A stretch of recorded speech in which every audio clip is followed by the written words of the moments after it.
Hey everyone, this is Sumit once again coming at you for this Toyota RAV4 that I've been working on. For those who have not seen the previous video, this is a Toyota RAV4 that was in an accident. The front hood, the fenders, and one of the side panels were changed.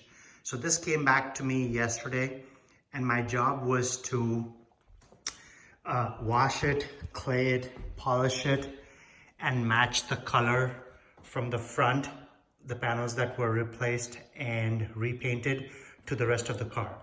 Now keep in mind, this is a 2014 RAV4, so it's got some miles on it and it's got some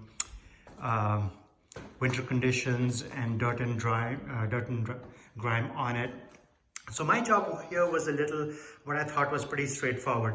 Do a one-step wash it, clay it, do a one-step polish, and basically coat it with Shield Pro. Didn't turn out to be that way. And the reason for that is this became what I would like to call a very technical polish. I had to match all of this to this. And that was not easy. You could clearly see a demarcation here between what was new, what was replaced, repolished, and the old. And again, keep in mind, this vehicle is over 5 years old. It's been driven. Yes, it was ceramic coated by me 2 years ago, but it's driven by a 16-year-old. So I'm happy to bet that the maintenance on this was not very good. Now, why I call this a technical polish, and again, I'll make a video on how I polish. It's very different to how most people polish on YouTube. I've never seen anyone on YouTube polish the way I do. I'm not a professional, but I do have about 15 to 16 years of experience polishing paint and all kinds of fun stuff. So this was a technical polish because as I'm trying to match the newly painted panels to the older panels of the car, I had to constantly toggle between the look that I'm going for. It was not so much of removing of scratches and paint correction, which was obviously the objective, but my objective here was slightly different. I had to match the paint, the shine and gloss, the appearance. So for that, I took help of all of these guys. I used SD Speed, Flash Pro, Sonax, Perfect Finish, as well as Jescar. Why did I do that? Because I was going for a particular kind of look and I did not know what that look was that I was going to get based on the polish that I was using. It took multiple foam pads, it took multiple tries, but here we go. This is the finished product, and I know I've been walking around it a little bit, but let me show you under the light. That's new. That's old. This is what I like to call a very, very good match. Yesterday, from my video, this panel did not look this way. So I had to work extra hard on these panels, but I had to constantly keep doing touch up on this panel to make sure it matches this. Is the rest of the car perfect? No, not at all. Let me show you. There, you can see a scratch right there.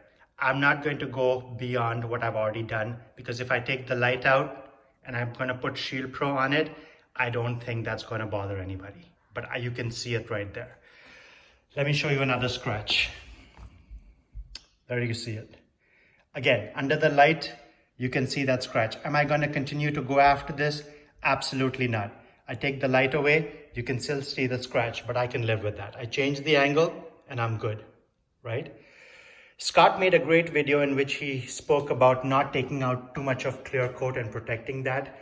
I believe in that. I'm a true believer in that. You have to maintain the car and the clear coat that it came with. There's a happy medium. There's a happy balance between how much of paint correction you want to do and how much of clear coat you want to leave on there, because there you have just a limited amount to play with. So again, I'm doing a walk around with the light here to show you this kind of technical polish that we've done.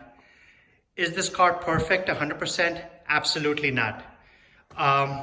Is this good? Yes, this is very, very good for its age and the mileage it has and for the use case. that we're going to put this car through over the next couple of years. Now, thank you for watching. I thought this was very informative, and I'm going to do another video shortly, probably next weekend or the weekend after that, showing you how I polish. Some of you are going to laugh. Some of you are going to make fun of me, but that's how I do it. That's how I've been doing it for 15 years. It works for me. I'll give you a little hint. I do not do a cross hatch pattern. I do what I call the rainbow finish. So I swipe my polisher like this. And when I go on the side, I do it like this. It looks very funny on camera, but I think I can cut my polishing time down by about 40% and get similar results. Coming later today is a video, like I promised, of how we gotta get this guy cleaned up. This is 3 weeks old, and I'm almost embarrassed to show this to you, but this is the test for Shield Pro. Again, it's driven every single day. It's parked outside for 8 hours every single day, and outside meaning that's outside. So we want to do, and I want to particularly focus on this little area over here, which under normal circumstances, any other product, topper combination that I would be using would start to fail. Again, what do I have on this car? I have Shield Pro, followed by Armor, followed by Kingsguard. Why do I do it that way? Because I want to make sure that when I do a rinseless wash here in my garage, there is no chance of me scratching this. And there is no chance of any of that failing. It's very, very important to me. I live in Minnesota. 6 months of the year, I have to kind of lean on rinseless washes. And if I do not have a good method down, it's going to scratch my car, which means every year I have to do a paint correction and recoat the car with ceramic coating. And I don't have the time to do that, neither do I have the inclination to do that. But at the same time, I refuse to live with scratches and swirl marks on my car. So coming up very soon here, after I finish up on the blue RAV4, by the way, I love this color. Tell me if you like this color or not.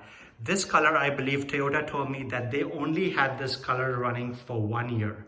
So if you see this color on the road, you are pretty much sure this is a 2015, whether it's on the Highlander or the RAV4. They discontinued this color, but once you shine this color up, it looks phenomenal.